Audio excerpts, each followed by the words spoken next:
The first time I saw Dr. Mira Hastings, she was picking food out of her teeth with a data stylus while the entire Galactic Council waited for her to begin her presentation. Let me back up. My name is Qix'tel, Senior Xenolinguist for the Velkara Research Consortium, and I have spent the last 217 cycles trying to decode what we called the Orath Manuscripts. 217 cycles. That is approximately 400 of your Earth years, give or take a solar revolution. I had dedicated my entire existence to understanding these ancient texts that predated every known civilization in our galaxy by at least 50,000 years. The manuscripts were gorgeous, I will give them that. Elegant symbols that seemed to dance across preserved metallic sheets, discovered in a derelict vessel floating near the Horsehead Nebula. The ship itself had been reduced to cosmic dust, but these documents? Pristine. Perfect. Mocking us with their beauty and their absolute, infuriating incomprehensibility. We threw everything at them. Quantum linguistic matrices, probability algorithms, even that experimental consciousness transfer technology that made poor Zelmon think he was a flowering plant for 3 weeks. Nothing worked. The symbols remained stubbornly, magnificently meaningless. Then the humans showed up. Not in a dramatic way, mind you. They just sort of appeared one day. Their first contact with the Council had been refreshingly mundane. No weapons, no threats, just a somewhat battered vessel that looked like someone had built it in their garage, which, as it turned out, was exactly what had happened. The ship was called the Persistent Optimist, which should have told us everything we needed to know about humanity right there. But I digress. The Council, in their infinite wisdom, or perhaps their infinite desperation, decided to invite representatives from every member species to examine the Orath Manuscripts, including the humans who had been part of the galactic community for exactly 6 solar months. 6 months.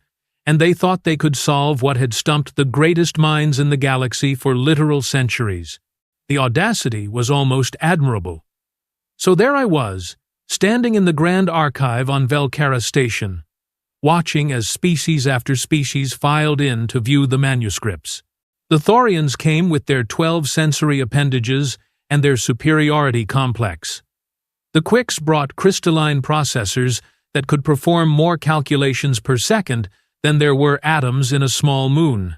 The Veltorians arrived with what they claimed was ancient wisdom passed down through genetic memory. All of them failed, of course, just like I had failed, just like everyone had failed. Then she walked in. Dr. Mira Hastings was not what I expected. Then again, I am not sure what I was expecting from humanity's representative. Perhaps someone tall and imposing?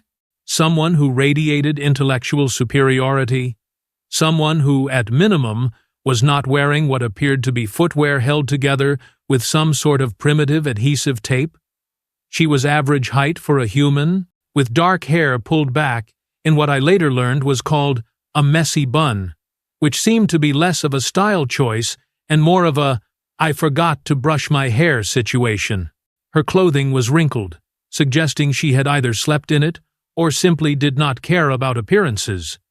Probably both.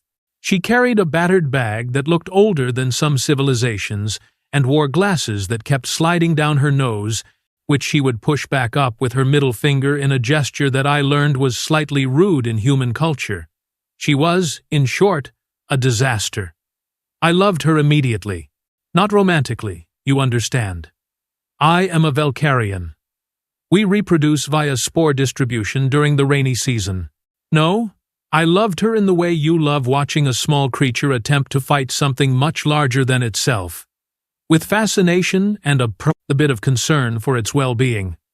Right then, she said, approaching the display case containing the manuscripts. Her voice had an accent I could not place, all sharp consonants and swallowed vowels.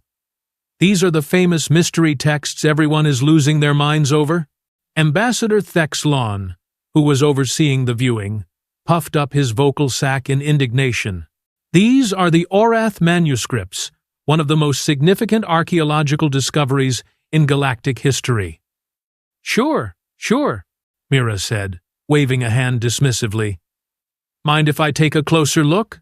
Before anyone could respond, she had already pressed her face against the containment field, squinting at the symbols with an intensity that suggested either deep concentration or severe nearsightedness, possibly both.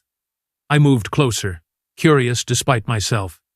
Dr. Hastings, I should inform you that the finest linguistic experts in the galaxy have been unable to decipher these texts. We have employed every known method of cryptographic analysis, pattern recognition, and semantic reconstruction. She did not look at me, still studying the manuscripts. Yeah, I bet you have. There was something in her tone. Not mockery, exactly. More like amusement? As if we had all missed something obvious. I continued, slightly offended now. We have been extremely thorough. The complexity of these symbols suggests a sophisticated civilization with advanced abstract reasoning capabilities. The grammatical structure alone implies at least 17 distinct verb tenses and a case system that would make the Thorian language look simple. She had pulled out a small device from her bag, some sort of primitive scanning tool. And you are absolutely certain these predate known galactic civilizations? Positive? Ambassador Thexlon interjected. Carbon dating, quantum decay analysis, even temporal resonance scanning all confirm these documents are at least 50,000 years old. Mira nodded slowly, still not looking away from the manuscripts. Then she did something that made every being in the room freeze. She laughed. Not a polite chuckle or a nervous giggle, a full, genuine laugh that echoed through the Grand Archive like a sonic weapon. She laughed so hard she had to steady herself against the display case, tears forming at the corners of her eyes. "Oh, this is brilliant," she gasped between fits of laughter. "This is absolutely brilliant!" Thexlon's vocal sac had turned a deep purple, a sure sign of extreme agitation. "Dr. Hastings, I fail to see what is amusing about our greatest archaeological mystery." She wiped her eyes, finally turning to look at us. There was a grin on her face that made me deeply nervous. "You want to know what is funny? I will tell you what is funny. You lot have spent centuries trying to decode these ancient texts with all your fancy technology and linguistic expertise." "Yes," I said slowly. "That is correct. Did any of you?" She paused, the grin widening. "And I mean any of you, think to check if they were actually ancient?" The silence that followed was deafening. "I beg your pardon?" I managed. Mira pulled out another device, this one looking even more primitive than the first. "Your dating methods are all top-notch, I am sure. Very impressive. But here is the thing about humans. We have been mucking about in space for a lot longer than you think. Not officially, mind you. Just mucking about." She tapped her scanner. "These manuscripts? They are not 50,000 years old. The materials are 50,000 years old, sure. Probably salvaged from some actual ancient civilization. But the writing?" She paused for dramatic effect. "The writing is about 300 years old. Give or take a decade." The room erupted. Thexlon was making a noise like a deflating balloon. The Thorian representative began shouting in at least 6 different languages simultaneously. Even I felt my equilibrium, sacs vibrating with distress. "That is impossible," I said. Though even as the words left my mouth, I realized how many times I had said that about humanity in the past 6 months. Our analysis was exhaustive. "Oh, I don't doubt it," Mira said cheerfully. "But you were analyzing the wrong thing. You were so focused on the materials and the symbols themselves that you never bothered to check the linguistic patterns against known languages." "There are no matches in any database," I protested. "Not in your databases, no." She was grinning again, and I was beginning to understand that this was a very dangerous expression on a human. "But you see, We humans have this nasty habit of not telling each other what we are doing, especially when what we are doing is technically illegal, morally questionable, or just really, really stupid." She turned back to the manuscripts. "These symbols? This is not an alien language. This is a constructed language created by a human project called the Orath Initiative. It was a privately funded expedition from Earth, back when we were barely capable of leaving our own solar system. Some billionaire with more money than sense decided to fund a deep space expedition using experimental drive technology that may or may not have been stolen from a government research facility." I felt my tertiary brain beginning to ache. "You are saying humans created these manuscripts?" "Not just any humans," Mira said. "One specific human." "Would you like to know how I know?" No one spoke. We were all too stunned. She pulled out yet another device, this one looking suspiciously like it was held together with wire and hope. After a moment of fiddling with it, a holographic display appeared, showing what looked like human writing. "This," she said, pointing to the display, "is my grandmother's signature, Elizabeth Hastings, chief linguist of the Orath Initiative. She created this language as a way to encode the expedition's findings so that if anyone else found them, they would not be able to understand them without the key." The room had gone from chaotic to dead silent. "Your grandmother," Thexlon repeated weakly. "Yep. Gran was always a bit paranoid. Smart, but paranoid.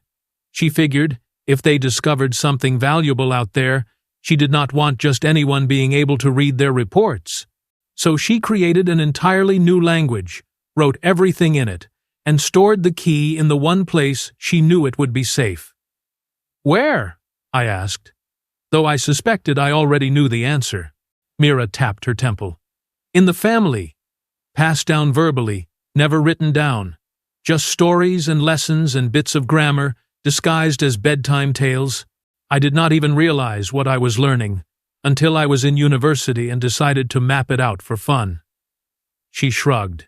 "Turns out, Gran was teaching me an alien language that was not actually alien." I looked at the manuscripts with new eyes. All that work, all those years, all those theories and hypotheses, and failed attempts at translation. "So," I said carefully, "you can read these?" "Oh yeah," Mira said casually. "It is basically a diary. Gran and her team found some abandoned outposts, took a bunch of samples, and wrote down their observations. Pretty dry stuff, honestly. Lot of commentary about how the coffee rations were insufficient, and someone named Marcus kept using all the hot water for showers. The Thorian representative made a sound like grinding metal. Centuries. We have spent centuries on this." "Yeah?" Mira said, and there was genuine sympathy in her voice now. "That has got to sting. If it helps, Gran would have thought this was hilarious. She always said the best code was the one that looked impossibly complex, but was actually dead simple if you had the right perspective." I felt something between horror and admiration. Why did no one notice? When your grandmother's expedition returned, surely they filed reports. Mira's expression shifted to something more somber. They did not return. The Orath Initiative was declared lost, with all hands, about 280 years ago. These manuscripts are probably the only proof they even made it out as far as they did. Never knew her. She left Earth before my mother was even born. But Mom taught me the stories and the language, and always said that someday we would find out what happened to Gran's expedition. She looked back at the manuscripts. Guess today is that day. Thexlon had recovered enough to speak. This is a disaster. Do you have any idea how many papers have been written about these manuscripts? How many careers have been built on studying them? Probably about the same number that will be built on this revelation, Mira said. Look, I get it. This is embarrassing. But it is also kind of amazing, right? Your advanced civilization, with all its technology and expertise, stumped by 300-year-old human paranoia and a grandmother's bedtime stories. She had a point, though I was not ready to admit it yet. "Will you translate them?" I asked. "The manuscripts?" Mira considered this. "I could. But here is the thing. Gran went through a lot of trouble to keep this information secret. Maybe there was a good reason for that. Maybe there is something in these texts that should not be public knowledge. Or maybe," suggested one of the Qix'tel representatives, "your grandmother was simply being unnecessarily cautious, and there is nothing of value in them at all." "Could be," Mira agreed. "Only one way to find out, I suppose." She reached into her bag again, this time pulling out what looked like an actual paper notebook. Actual paper. In the age of quantum storage and neural interfaces, this human had brought paper. "Tell you what," she said, flipping the notebook open. "I will read through them first, get a sense of what we are dealing with. Then we can decide together what information should be shared and what should stay private. Fair?" It was not fair, not really. But looking at her face, at the determination mixed with genuine concern, I found myself nodding. Fair.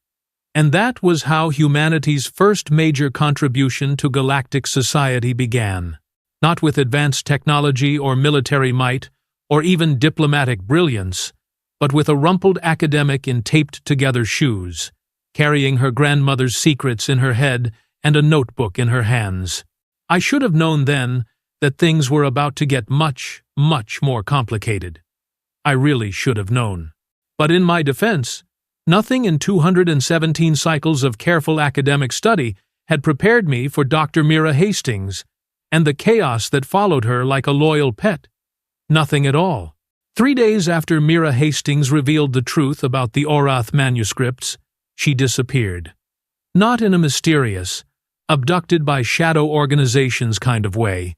More in a, I have locked myself in my quarters with 17 pots of coffee and a do not disturb sign kind of way.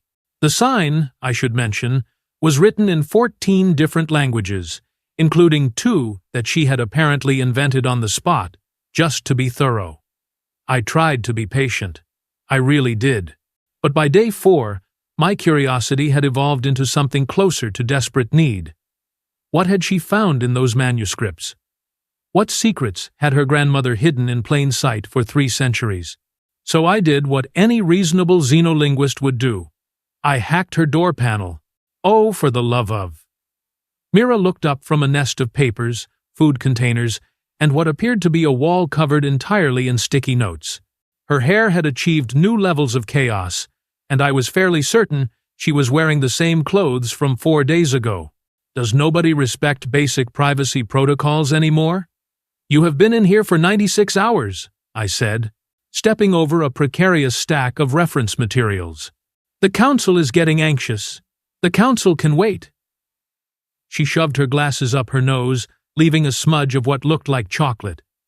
"This is Qix'tel. This is bigger than I thought." My equilibrium sacs did a little flip of excitement. "What did you find?" She gestured at the wall of notes. Gran did not just document abandoned outposts. She found evidence of the Forerunners. I blinked all 3 of my primary eyes. The Forerunners are a myth. Yeah, well, so were humans until 6 months ago, and look how that turned out. She grabbed a handful of papers. According to these manuscripts, Gran's team found actual Forerunner technology, working technology, and they figured out how to use it. The Forerunners. Every species had legends about them. The ancient civilization that supposedly seeded the galaxy with life, left behind impossible technologies, and then vanished without a trace. Most serious scientists dismissed them as fairy tales, the galactic equivalent of bedtime stories. "That is impossible," I said, then immediately regretted it. That phrase never seemed to apply where humans were concerned. See, that is what I thought too. But Gran was meticulous. She documented everything. Coordinates, technical specifications, even safety warnings. Mira pulled out a specific page from her notebook. "Want to know the really funny part?" I was not sure I did, but I nodded anyway. The Forerunner technology? It is everywhere. You lot have been using it for millennia without even realizing it. Explain. She stood up, stretching with several alarming popping sounds. Okay, so you know how every spacefaring species in the galaxy uses basically the same fundamental principles for faster-than-light travel? Different implementations, sure, but the core physics are identical? Yes, that is one of the great mysteries of galactic science. The convergence theory suggests. The convergence theory is wrong, Mira interrupted. It is not convergent evolution. It is reverse engineering. Every civilization that achieved space travel did it by finding Forerunner artifacts and copying them. You all just forgot that is what you were doing because it happened so long ago. I felt my tertiary brain starting to overheat. That would mean our entire technological foundation is based on stolen homework. Yeah. She grinned, but there was no mockery in it. Gran's team figured this out because they found one of the original caches, a Forerunner archive, completely intact. And inside, they found the instruction manual. For what? For everything. She spread her arms wide. FTL drives, artificial gravity, energy shields, universal translators, in the works. All neatly documented in a language that, according to Gran, looked suspiciously like it was designed to be learned by species with developing spaceflight capabilities. I sat down heavily on what I hoped was a chair, and not just a pile of more papers. Why would the Forerunners do that? No idea. Gran had some theories, but Mira's expression shifted to something more serious. Here is where it gets complicated. The archive had a warning, a big, flashing, "Do not proceed beyond this point" kind of warning. Did they proceed? What do you think? Of course they proceeded. They were human scientists, with access to the greatest archaeological find in history, and the collective impulse control of a caffeinated squirrel. She sat back down, suddenly looking very tired. They found something else. Something Gran called the Nexus, which is a network. A galaxy-spanning communication and transportation system that connects every Forerunner site. Still active, still functional, still waiting for someone to flip the switch. She looked at me directly. Gran's team turned it on. Oh no. What happened? They got a response. Mira's voice had gone quiet. Not from the Forerunners. From something else? Something that had been waiting in the network for a very, very long time. What kind of something? Gran was not entirely clear on that. Her notes get pretty frantic toward the end. But whatever it was, it scared her enough that she shut down the Nexus, encrypted all their findings, and tried to make it back to Earth to warn people. She paused. Obviously, they did not make it. I processed this information, feeling each piece of it slot into place, like the universe's worst puzzle. The manuscripts were not just a diary. No, they are a warning, and instructions on how to permanently shut down the Nexus before anyone else tries to use it. She held up a page covered in her grandmother's encoded script. But here is the problem. Shutting it down requires accessing 3 different Forerunner sites simultaneously. Sites that are spread across the galaxy. And it needs to be done by someone who understands the language, the technology, and the specific shutdown sequence. Me. She did not look happy about it. Gran designed the whole system so that only someone who knew her private language could do it. I think she hoped that eventually someone from the family would find this and finish what she started. I stood up, pacing around the small space. We need to inform the council. No! Mira jumped up, grabbing my arm with surprising strength. What do you think will happen if we tell the council that there is a galaxy-wide network of Forerunner technology just waiting to be accessed? They will not want to shut it down. They will want to study it, use it, exploit it. Not if they know about the danger. You have more faith in politicians than I do. She released my arm, running her hands through her already chaotic hair. Look, I have been analyzing Grand's notes. Whatever responded to them in the Nexus, it was intelligent. And it was hostile. She described it as hungry and vast and patient. You think it is still there? I think it has been there for thousands of years, waiting for someone to turn the network back on. And I think if we give the Council access to this information, someone will eventually decide the risk is worth the reward. She had a point. A terrifying, entirely too plausible point. So, what do you propose? Mira walked over to her wall of notes, pulling down 3 sticky notes with coordinates written on them. We shut it down, ourselves, quietly, before anyone realizes what we are doing. That is insane. Yep. It would require traveling to 3 separate locations, accessing restricted Forerunner sites, and operating technology we barely understand. We could trigger the exact same response your grandmother did. Very possible. We could die. Extremely likely. She turned to face me, and I saw the same determination I had seen when she first laughed in the Grand Archive.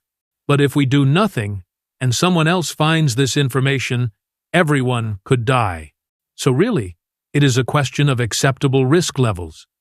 I looked at her, this strange human with her grandmother's secrets and her absolute lack of self-preservation instincts.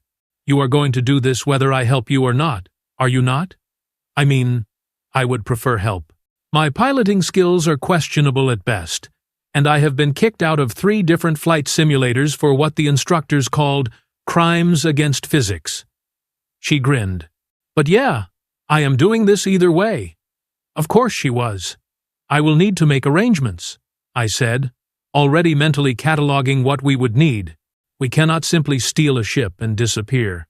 Actually, Mira said, pulling out yet another device from her seemingly bottomless bag, I may have already solved that problem. She activated the device, and a holographic figure appeared. A human male with graying hair and a smile that made me immediately distrust him. Qix'tel, meet Captain James Foster of the Earth vessel Wayward Son. He is what humans call a smuggler, with a heart of gold and questionable legal standing. The hologram waved. Prefer the term independent contractor, but sure. Mira, you ready for pickup? You hired a smuggler? I asked, my voice climbing several octaves. I prefer to think of it as networking. She was throwing things into her bag now, apparently ready to leave immediately. Foster owes my family a favor. Several favors, actually. He has agreed to transport us to all 3 sites, no questions asked. I am asking questions, I protested, which is why you are not Foster. She sealed her bag and headed for the door. Look, we can debate the ethics of this later. Right now, we have a narrow window where everyone thinks I am still translating the manuscripts. Once they realize I am gone, they will start asking uncomfortable questions. This is a terrible plan. Got a better one? I did not. Which was perhaps the most frustrating part of all this. 12 hours later, I found myself aboard the Wayward Son, a ship that looked like it had been assembled from spare parts and pure determination. Captain Foster was exactly as trustworthy as he looked, which was to say, not at all. But his ship was fast, and he asked no questions about our cargo of jury-rigged technical equipment and Mira's increasingly frantic notes. The first Forerunner site was located on a dead moon in the Kepler system. According to Mira's translations, it housed the primary control node for the Nexus. In and out, she said as we approached. 20 minutes? Tops. It took 3 hours. The site was protected by security systems that should not have still been functional after thousands of years. We triggered at least 5 of them, nearly got dissolved by some kind of energy field, and at one point, Mira had to physically crawl through a ventilation shaft, while I provided what she called moral support, which apparently meant watching nervously and making unhelpful suggestions. But we did it. Mira accessed the primary node, entered the first part of the shutdown sequence, and we escaped with only minor injuries and moderate trauma. 2 sites down, 1 to go. The third site was the problem. It was located in the Helix Nebula, in a region of space that was technically off-limits due to dangerous radiation levels. Also, it was currently occupied by a Thorian research team studying stellar phenomena. "We need a distraction," Foster said, studying the scans. "I have an idea," Mira said, and I learned to fear those words. Her plan involved convincing the Thorian team that their equipment was detecting an unprecedented stellar event that required immediate evacuation. How did she plan to convince them of this? By hacking their sensors and feeding them false data while I impersonated a council safety inspector. It should not have worked. It absolutely should not have worked. But 30 minutes later, the Thorian team was evacuating in a panic, and we were landing at the Forerunners site, with nothing between us and our goal, except several thousand years of accumulated cosmic dust, and whatever security systems remained active. The final control node was located deep within the site, in a chamber that Mira's notes indicated was some kind of central hub. The walls were covered in symbols that glowed faintly in the darkness, and in the center of the room stood a pedestal with what looked like a crystalline interface. "This is it," Mira whispered, approaching the pedestal with reverence. "The final node. Once I activate the shutdown sequence here, the entire Nexus goes dark permanently." She pulled out her notebook, checking the sequence one last time. Her hands were shaking slightly. Whether from fear or excitement, I could not tell. "Mira," I said carefully, "what if your grandmother was wrong? What if the Nexus is not dangerous? What if it could actually help us?" She looked at me, and for a moment, I saw the weight of 3 centuries pressing down on her. Then, I am making a terrible mistake. But Gran was not wrong about much, and I trust her more than I trust the possibility of easy answers. She placed her hands on the interface. The symbols on the walls flared to life, and I felt something vast and ancient stir in the darkness. For a moment, just a moment, I understood why Gran had been so afraid. There was something in the network, something that had been waiting with the patience of eons, and it knew we were there. Mira spoke the shutdown sequence in her grandmother's constructed language, her voice steady, despite the chaos erupting around us. The interface pulsed with each word, and the presence in the network pressed closer, like something trying to force its way through a closing door. The final word left her lips, and everything went dark. Not just the chamber, the entire network. I felt it collapse, felt millennia of connection sever in an instant. We stood in silence for a long moment. "Did it work?" I asked. Mira checked her scanner. "Yeah, the Nexus is offline. Permanently." She let out a breath that seemed to carry 300 years of family burden with it. "Gran can rest now." We made it back to Velcara Station 3 days later. The Council was furious about our unauthorized departure, suspicious about our activities, and absolutely baffled by Mira's official report, which stated simply that the Orath Manuscripts were personal family documents of no scientific value. They did not believe her, of course, but they could not prove otherwise. And without the Nexus active, the Forerunner sites were just interesting archaeological curiosities again. Life returned to normal, or as normal as things got after humanity joined the galactic community. Mira went back to Earth, taking her grandmother's secrets with her. But before she left, she gave me something. A copy of the constructed language, complete with grammatical notes and her grandmother's original teaching materials. "Someone should know," she said. "Just in case, but someone I trust not to use it." I accepted the gift, understanding the weight of what she was giving me. "Your grandmother would be proud," I told her. "Yeah," she said, smiling that dangerous smile. "She probably would. But she would also tell me I was an idiot for not selling the translation rights to the Council for a ridiculous amount of money." That was probably true. After she left, I returned to my normal work. But sometimes, late at night, I would study the language Elizabeth Hastings had created. A language designed to hide the galaxy's greatest secrets in plain sight. A language that had prevented disaster through nothing more than a grandmother's paranoia and a granddaughter's determination. And I would think about humanity, this strange species that had stumbled into our galactic community with their taped-together ships and their questionable decision-making skills. This species that could look at an impossible problem and simply solve it. Often in the most ridiculous way possible. The Council asked me once if I thought humanity would be an asset to galactic civilization. I thought about Mira, about her grandmother, about 300 years of secrets passed down through bedtime stories.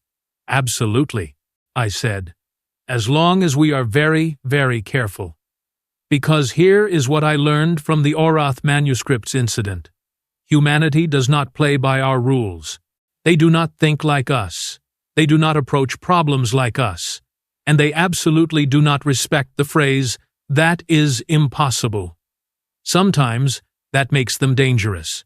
But sometimes, just sometimes, it makes them exactly what the galaxy needs.